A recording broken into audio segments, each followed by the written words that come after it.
Seatbelts are located in the center of each row.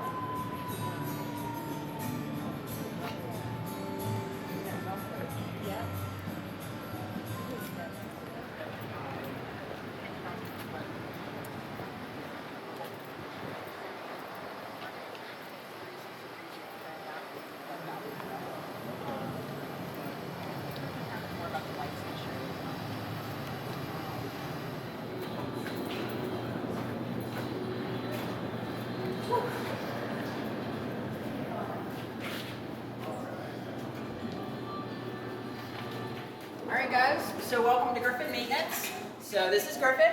It was built by B&M, which is Boyer and Maviar. It's a Swiss company. They also built two other rides here, Alpengeist and Apollo's Chariot. So they're known for being very smooth, pretty high coasters. Alright, so we're going to go over some Coaster 101 first.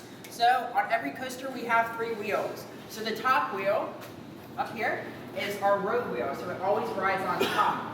Then we have our side wheel, which is our guide wheel, and it rides on the side. Does what it says, guides it along the track. And then we have our bottom wheel, which is the upstop wheel, and it does what it says, keeps it from going up off the track. Alright, so there's always three wheels on every coaster. Nowadays we have our wheels on the outside because we've learned it's going to give a smoother ride and it's going to hug the track. Whereas Loch Ness, if you guys look at the track, you'll notice there's ribs on the outside, so there can't be a wheel on the outside because it's going to run into that rib. So the wheels are on the inside, but back then, when it was built in the 1970s, that's the only thing you knew. So that's why it's a little more rough. Alright? So another thing we're going to talk about here is brakes. So we have three different types of brakes on this coaster. So we have our regular air brakes, which is our pneumatic brakes. We have our magnetic brakes, and then there's one other one. There's a few people that might know the answer to this one. Does anybody know? Reference. Nope, it's actually the water brake. So the train actually goes through a pond over on the other side. And there's funnels on the back of the train that actually dig into the water, and that actually creates a braking mechanism. So we cannot run this ride without that pond to have that braking mechanism. So that's why we don't run this during Christmas time, because if the water freezes, we can't run this ride. There's also temperature settings to every coaster as well. All right? So the pneumatic brakes are going to hug right here. They're going to squeeze here. Then we have these fins right here. That's where the magnetic brakes go. And then obviously we have the funnels in the back. All right? And you guys see all this hardware over here? We have a few things here. So when you guys go up a lift on a coaster, you hear that clickety-clack. That's normal. That's not meaning the coaster's old or anything. A lot of people get confused with that. That's what we call the anti-rollback system. So there's little teeth on the side, and we have little notches that go into the teeth, and they kind of engage as they go up. So that's the clicking you're hearing. So if for some reason something would happen and the chain would stop, you're not going to roll backwards. You're just going to sit on that track. So we have the anti-rollbacks here, and this is they bang as they go up. Another thing we have on the train is called a chain dog. So this is what engages into the lift to bring you up on the chain. So it's right here. This one grabs onto the chain, it engages and pulls you up the lift.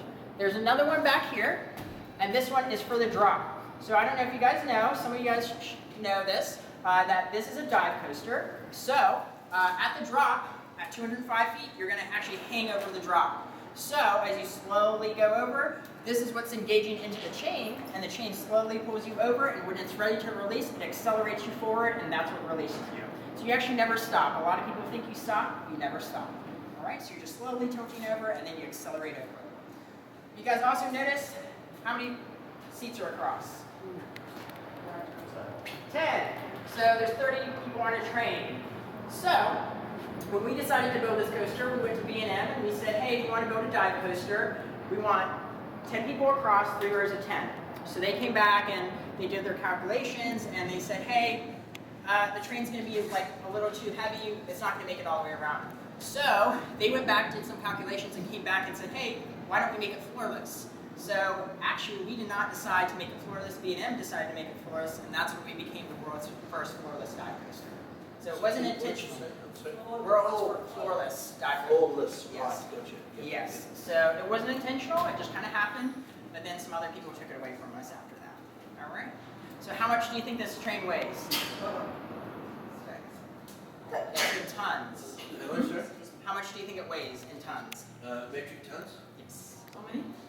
Metric tons, It's 9 tons. 9 tons. So one train of Loch Ness, Our yellow coaster that was built back in the 70s is 3 tons, so it takes 3 trains of Loch Ness to equal 1 train of Griffon. Pretty heavy. It shows how heavy these trains are. All right. Does anybody have any questions? Yeah, you said that it can only operate in certain temperatures. Yes. Yes, but what's that all about? It's just the heat that's generated and all the kind of weathering effects.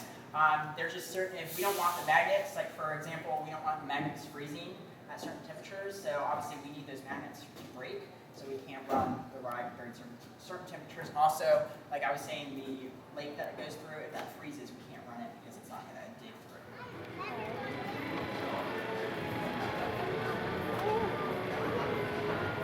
What's it going to have to